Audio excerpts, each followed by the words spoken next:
Good morning students, मैं लक्ष्मी भदौरिया आज आपको भारत के प्राकृतिक भूभाग भाग 5 के अंतर्गत भारत के तटीय मैदानों के बारे में समझाऊंगी। तो सबसे पहले प्रश्न उठता है कि तटीय मैदान किसे कहते हैं। तो भारत के प्रायद्वीपीय पठार के दोनों किनारों पर दोनों तटीय मैदान पश्चिमी तट और पूर्वी तट स्थित हैं। अब प्रश्न अगला ये आता है कि इन्हें तटीय मैदान क्यों कहते हैं। तो तटीय मैदान से तात्पर्य होता है कि जो पश्चिमी तटीय मैदान है ये अरब सागर के तट पर स्थित है और पूर्वी तटीय मैदान है ये बंगाल की खाड़ी के तट पर स्थित है, इसलिए इन्हें तटीय मैदान कहते हैं। अब आप इनको मैप में अच्छी तरह देख लें कि ये देखिए आप, ये अरब सागर है, इसके किनारे ये पश्चिमी तटीय मैदान है, ये बंगाल की खाड़ी है, इसके किनारे ये पूर्वी तटीय मैदान स्थित हैं। और इनके किनारे जो दोनों सिरे हैं ये देखिए आप, ये पश्चिमी घाट और पूर्वी घाट ये इनके किनारे बनाते हैं। अब हम आपको पश्चिमी मुख्य विशेषता सबसे पहले ये है कि पश्चिमी तटीय मैदान पश्चिमी घाट और अरब सागर के बीच स्थित एक संकीर्ण पट्टी है जिसकी जो चौड़ाई है, औसत चौड़ाई वो 10 किलोमीटर से लेके कहीं कहीं 80 किलोमीटर तक है। अब ये इसकी जो शुरुआत है, ये सबसे पहले आप ये समझ लें कि ये शुरू कहाँ से होता है। ये देखिए इसका विस्तार जो है गुजरात से शुरू होता है। तो गुजरात का जो काठियावाड़ क्षेत्र है, काठियावाड़ तट से ये शुरू होता है और ये केरल तक जाता है।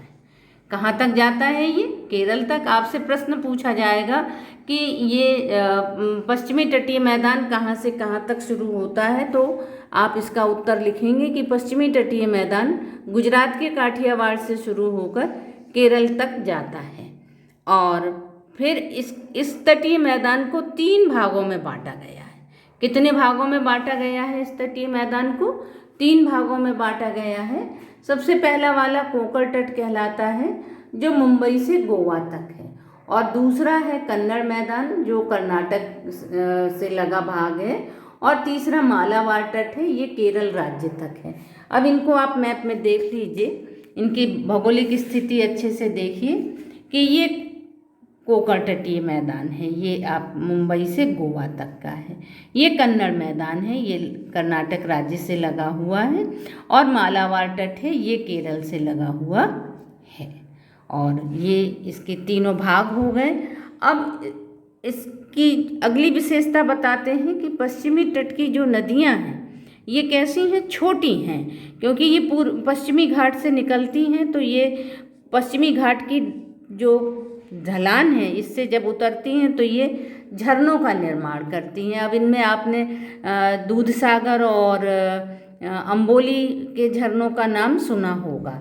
और यहाँ की जो नदियाँ हैं ये ज्वार नदमुख का निर्माण करती हैं। जब ये समुद्र में मिलती हैं तो अपने मुहानों पर ज्वार नदमुख का निर्माण करती हैं। इसका उदाहरण नर्मदा और ताप्ती नदियां हैं, क्योंकि ये आपने देखा ये पश्चिमोन्मुखी नदियां हैं, और जब ये समुद्र में यहाँ खंबात की खाड़ी में गिरती हैं तो ये सीधे एक धारा में समुद्र में समा जाती हैं और ये एस्चुरीज का निर्माण करती हैं। अब अगली विशेषता है कि ये जो पश्चिमी तट है यहाँ पे दक्षिण पश्चिम मानसून से बहुत अधिक वर्षा होती है। ये आपके देश के सबसे अधिक वर्षा वाले क्षेत्रों में ये इलाका शामिल है। तो यहाँ पे लेटराइट मिट्टी पाई जाती है। अत्यधिक वर्षा के कारण इसकी ऊपरी कण बह जाते हैं और जो शेष बचते हैं उसे लेटराइट मिट्टी कहते हैं। और अगली विशेषता बताते हैं कि इस तट की जो मुख्य झीलें हैं ये इसमें सबसे पहले मुलसी झील है, ये मुंबई के पास है। सबसे पहली झील है, इसका नाम मुलसी झील है जो मुंबई के पास है। दूसरी लिंगन मक्की है, लिंगन मक्की कर्नाटक राज्य में है। और तीसरी झील है ये केरल राज्य में स्थित है, इसका नाम वेबनाडु झील है। और अगली विशेषता है कि ये पश्चिमी तट जो है ये प्राकृतिक रूप से कटा हुआ है, कटा छटा है, इसलिए यहाँ पे प्राकृतिक बंदरगाह और पोताश्रय स्थित हैं। इनमें सबसे प्रमुख बंदरगाह मुंबई, कोचीन है। और यहाँ पे खेती की स्थिति में जब हम देखते हैं तो मसालों की खेती सबसे ज़्यादा की जाती है। इनमें काली मिर्च, इलायची, कॉफ़ी, चाय, रबर, नारियल इत्यादि की खेती बहुत अधिक मात्रा में की जाती है, जो पूरी दुनिया में प्रसिद्ध है। अब इसके बाद हम आपको पूर्वी तट के बारे में अब आगे पूर्वी तटीय मैदान की मुख्य विशेषताएं आपको बताते हैं। तो पूर्वी तटीय मैदान जो है पश्चिम बंगाल से प्रारंभ होकर दक्षिण में तमिलनाडु तक जाता है। तो अब आप इसको देखिए कि ये पश्चिम बंगाल से प्रारंभ होता है और नीचे तमिलनाडु तक जाता है। तो इस पूरे मैदानी भाग को पूर्वी तटीय मैदान कहेंगे। अब देखिए, ये पूर्वी घाट है और बंगाल की खाड़ी, इसके बीच में ये पूर्वी तटीय मैदान स्थित है। तो ये जब हम इसकी तुलना पश्चिमी तटीय मैदान से करते हैं तो ये समझ में आता है कि ये पश्चिमी तटीय मैदान की तुलना में चौड़ा है और समतल है, और इसकी चौड़ाई औसतन 120 किलोमीटर तक पाई जाती है।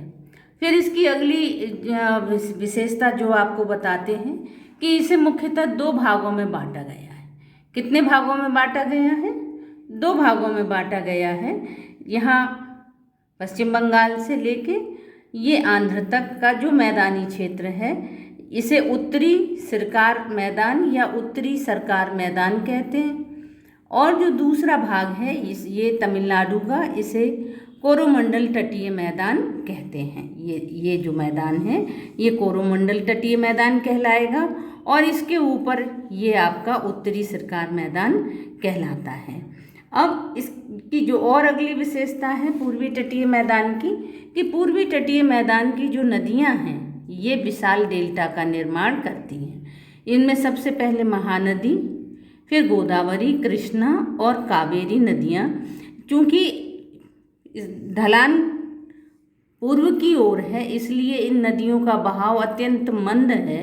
बहाव मंद होने के कारण ये नदियां अपने साथ लाए गाद और अवसाद को जमा करती हैं और डेल्टा प्रदेश का निर्माण करती हैं। तो डेल्टा प्रदेश होने के कारण यहाँ जलोढ़ मिट्टी पाई जाती है। इस इलाके में कौन सी मिट्टी पाई जाती है?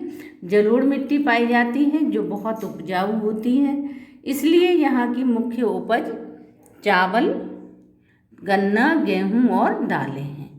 और इसकी एक अन्य विशेषता आपको पूर्वी तटीय मैदान की बताते हैं कि यहाँ पे जो झीलें हैं, अब देखिए जो यहाँ की प्रमुख झीलें निम्न हैं।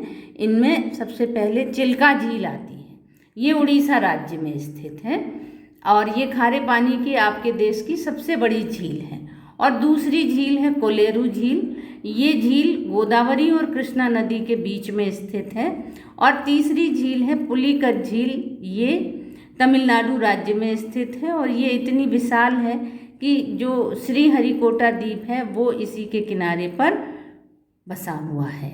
और इसकी एक और विशेषता आपको बताते हैं कि ये जो तटीय मैदान है इसका तट क्षेत्र, ये जो बंगाल की खाड़ी वाला जलीय क्षेत्र है, ये कैसा है? ये उथला है और यहाँ गहराई भी कम है।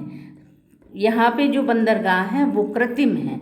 अब यहाँ पे जो प्रमुख बंदरगाह हैं वो आपको बताते हैं कि देखिए कलकत्ता, पारदीप, विशाखापट्टनम, चेन्नई और तूतीकोरन यहाँ के प्रमुख बंदरगाह हैं। पूर्वी तटीय मैदान में स्थित ये प्रमुख बंदरगाह हैं और ये बंदरगाह भारतीय अर्थव्यवस्था में अपनी महत्वपूर्ण भूमिका अदा करते हैं।